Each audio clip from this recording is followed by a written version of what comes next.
बच्चों, कल मैं जहाँ तक पढ़ाया था उसी का आगे मैं पढ़ाना चाहता हूँ। उसके आगे देखें। नस्तर चुभाया पर फ्रांस को हिटलर ने पददलित किया था, यह आप कैसे भूल सकती हैं। देखा, इसमें लेखक ने नस्तर चुभाया अर्थात मदर टेरेसा के मर्म को, अर्थात उनके हृदय के रहस्य को जानने का प्रयास किया। और उसने कहा कि मदर, आप फ्रांस को हिटलर ने पददलित किया, अर्थात आपको जो है फ्रांस का जो हिटलर है उसने आपके ऊपर आक्रमण किया था और आपका घर भी ढह गया था। आप इस बात को कैसे भूल सकती हैं। इस प्रकार की बात को सुनकर मदर टेरेसा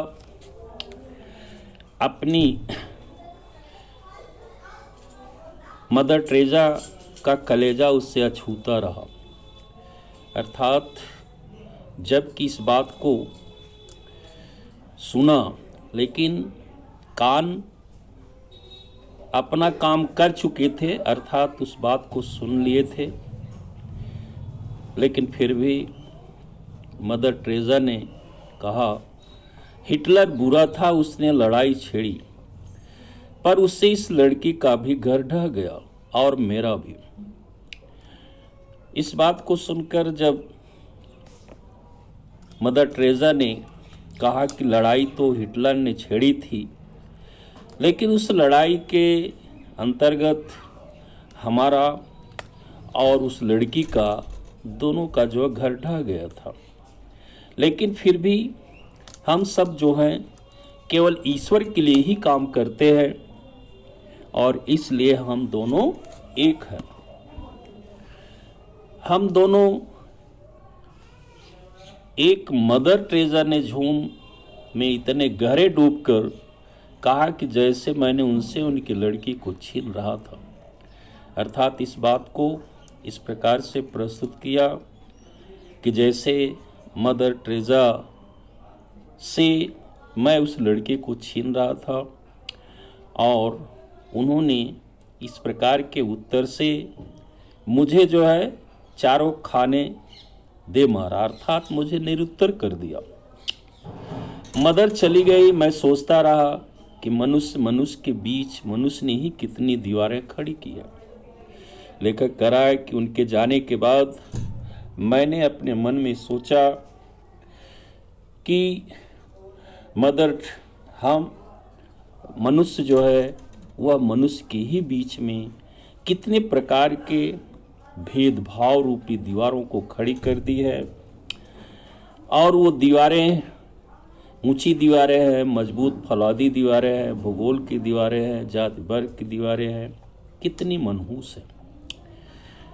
लेखक बताना चाहा कि मनुष्य और मनुष्य के बीच में मनुष्य के ही द्वारा भेदभाव रूपी इतनी दीवारें खड़ी कर दी गई हैं जो फौलाद की तरह अत्यंत मजबूत है और भौगोलिक दृष्टिकोण से, भाषा के आधार पर, जाति और वर्ग के आधार पर अनेक प्रकार के भेदभाव रूपी दीवारें जो खड़ी की गई हैं वह मनुष्य के द्वारा ही निर्मित है।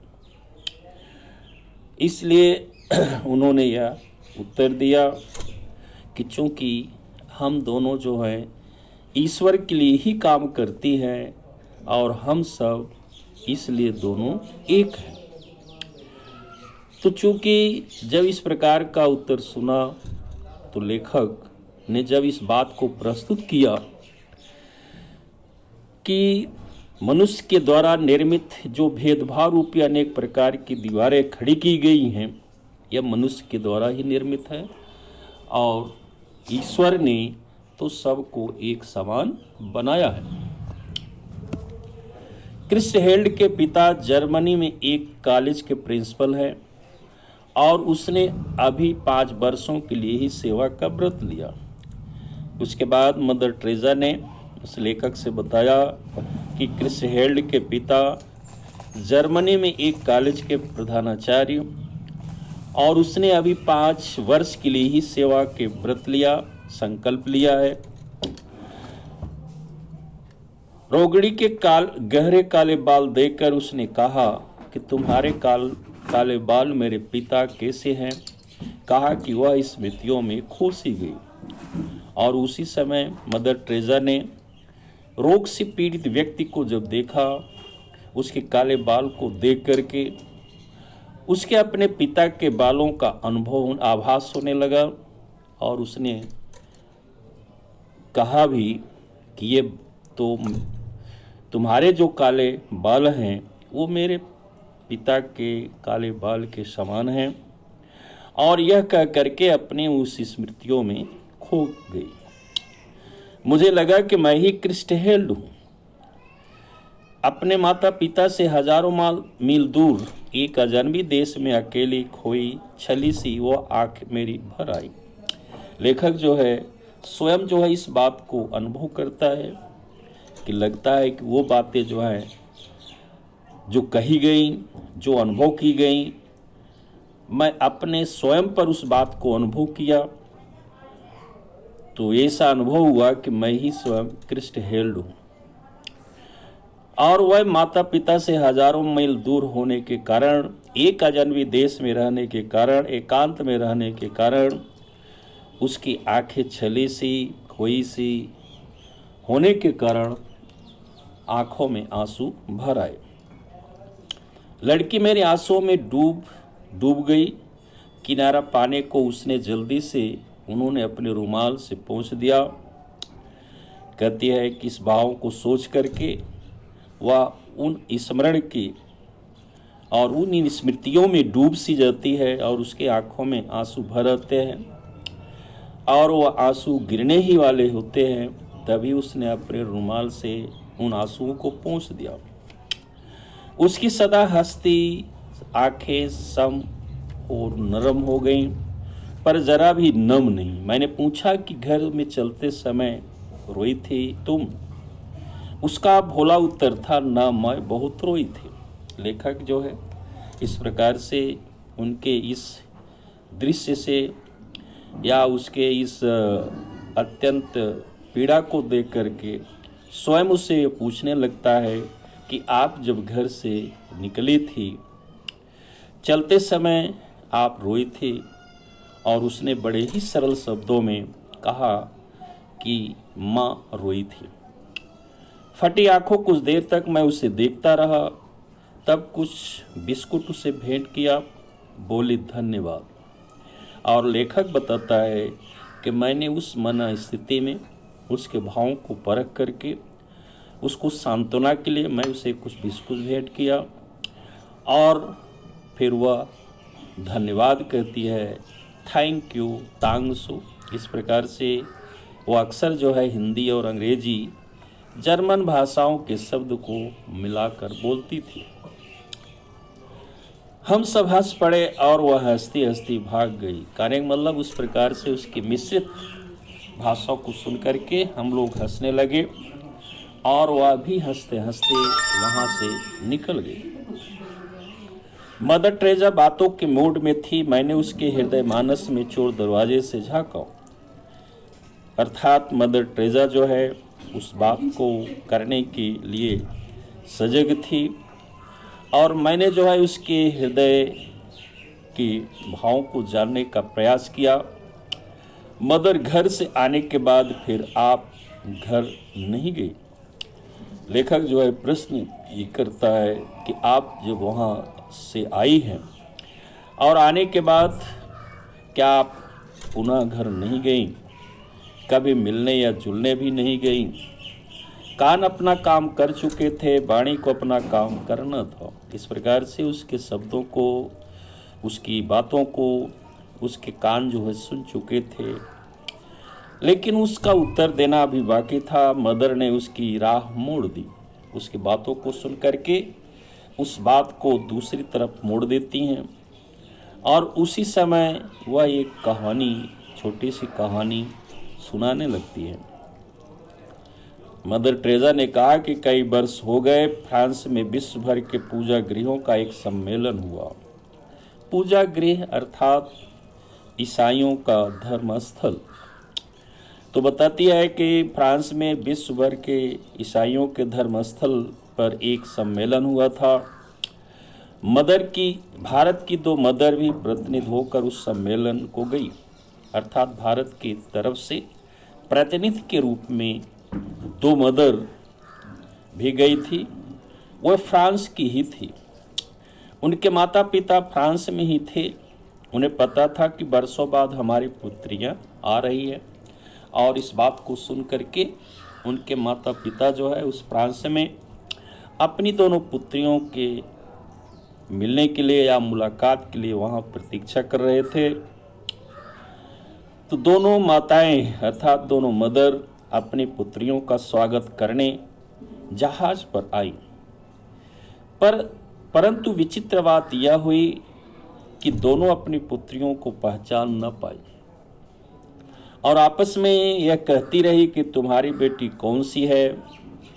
अंत में उनका नाम पूछा और तब वो गले मिली, अर्थात उन दोनों पुत्रियों को देख करके माता पिता पहचान नहीं सके और नाम बताने के बाद उसे पहचानती हैं। तब वो एक दूसरे से गले मिलती हैं। कहानी पूरी हुई थी। कई प्रश्न उठ रहे थे मेरे मन में। मदर टेरेसा उनके उठते भाग गई। निश्चय ही उन दोनों का अनपहचानी पुत्रियों में से एक वह स्वयं थी। लेखक जो है बताता है, पूछना चाहता है और वो पूछने का प्रयास भी करता है कि 2 माताएं कौन थी, लेकिन वह उत्तर न देकर वहां से उठ के चली गई। और मुझे यह आभास हो गया कि उन दोनों पुत्रियों में से मदर टेरेसा जो थी स्वयं एक थी। बस इतना ही। एक दिन मैं उनसे और कहला सका। तो कार्य मतलब इस प्रकार से लेखक जो है उन मदर टेरेसा के विषय में जानने का प्रयास करता है, लेकिन कहता है कि मैं एक दिन उनसे इतना ही पूछ सका, अर्थात तो कहला सका था कि घर से बहुत चिट्ठियाँ आती हैं, तो मैं यहाँ किसी के स्थान का फोटो भेज देती हूँ। और उसके विषय में अर्थात लेखक जो है मदर टेरेसा के विषय में जब पूछता है तो उसमें थोड़ी बातें बताती हैं कि मेरे घर से बहुत चिट्ठियाँ आती हैं। तो उसके उत्तर में मैं यहाँ के किसी दर्शनीय स्थल का फोटो भेज दिया करती हूँ। रोग पूरे उभार पर था, रोगी के लिए असह्य था। लेखक जो है उस समय जो है उस रोगी अर्थात जो रोगी व्यक्ति था, रोग पूर्ण रूप से उस पे ऊपर हावी हो गया था और रोगी के लिए उसकी पीड़ा को सहन करना असहनीय हो गया था। तो मदर टेरेसा ने कहा कि तुम्हारे लिए आज मैं विनती करूँगी। लेखक जो है इस प्रकार से उनकी द्वारा की गई बातों को व्यक्त करता है। लेखक जो है बताना चाहता है कि ऐसे दृश्य को असहनीय पीड़ा से पीड़ित उस रोगी को देखकर मदर टेरेसा ने कहा कि तुम्हारे लिए आज मैं विनती करूंगी। उनका चेहरा उस समय भक्त की श्रद्धा से उद्भासित हो उठा। अर्थात इस प्रकार के मदर टेरेसा के द्वारा कहने पर उनकी मनों की भावनाओं को समझ करके उसका जो चेहरा उस समय भक्त की श्रद्धा से माने एक भक्त की श्रद्धा से भक्त के अंदर जो विश्वास होता है और उस विश्वास से लेखक का मन जो है चमक उठता है कि आज मदर टेरेसा जो है एक रोगी के व्यक्ति के लिए प्रार्थना अर्थात उसे स्वस्थ होने के लिए, उसे ठीक होने के लिए मदर टेरेसा का कितना उच्च विचार है और उस विचार उस अपनी भावनाओं को प्रार्थना के द्वारा व्यक्त करना चाहती हैं। रोगी ने कहा कि कल भी करना मदर। रोगी ने कहा कि हे माँ, आप कल भी मेरे लिए, मेरे स्वास्थ्य के लिए, स्वस्थ होने के लिए आप कल भी मेरे लिए प्रार्थना करना। तो मदर के स्वर में मिस्री ही मिस्री पर मिस्री कूजे की थी, अर्थात उनकी जो वाणी थी वह इतनी मधुर और मीठी थी कि वह मिस्री की तरह जो तुरंत मिठास देती है, उसी प्रकार से उनकी जो वाणी थी उस मिस्री की तरह हृदय पर सीधे प्रभाव डालने वाली थी। पर घुलती तुरंत नहीं, बल का प्रयोग तो मसूड़ों तक को छीन लेती है।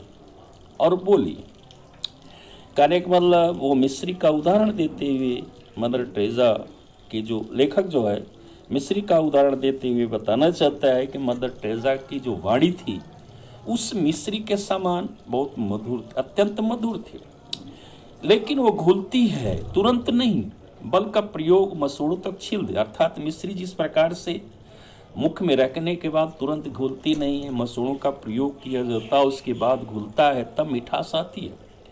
लेकिन उसी प्रकार से मदर टेरेसा के मन की जो भाव थे, उनके जो शब्द थे इतने प्रभावशाली थे कि तुरंत उनके भावों को समझ में तो नहीं आता है, लेकिन वह कुछ देर के बाद उनके जो भाव हैं, उनकी जो वाणी है, उसकी जो मिठास है, हृदय पर सीधे प्रभाव डालती है। और मदर टेरेसा ने कहा कि हाँ ना, कल उसके लिए भी करूँगी, अर्थात मैं उस रोगी को स्वस्थ होने के लिए भी मैं प्रार्थना करूँगी। जिसे सब अधिक कष्ट होगा, जिसे सबसे अधिक कष्ट होगा, मैं उसके लिए प्रार्थना करूँगी। जैसे 1000 वाट का बल्ब मेरी आंखों में कौंध गया, इस प्रकार से लेखक जो है मदर टेरेसा की वाणी को सुन करके उसके मन में इस प्रकार जो है उनको ज्ञान होता है या उनके हृदय पर प्रभाव पड़ता है कि जैसे 1000 वाट का बल्ब जल गया हो। आज मैं इसी विषय के साथ मैं अपनी बात को समाप्त करता हूँ। शेष जो है कल जो है पढ़ाया जाएगा और उम्मीद है कि कल यह पाठ पूरा होगा। इसी के साथ मैं अपनी बात को समाप्त करता हूँ। हम ही पूछ रहे कट जा।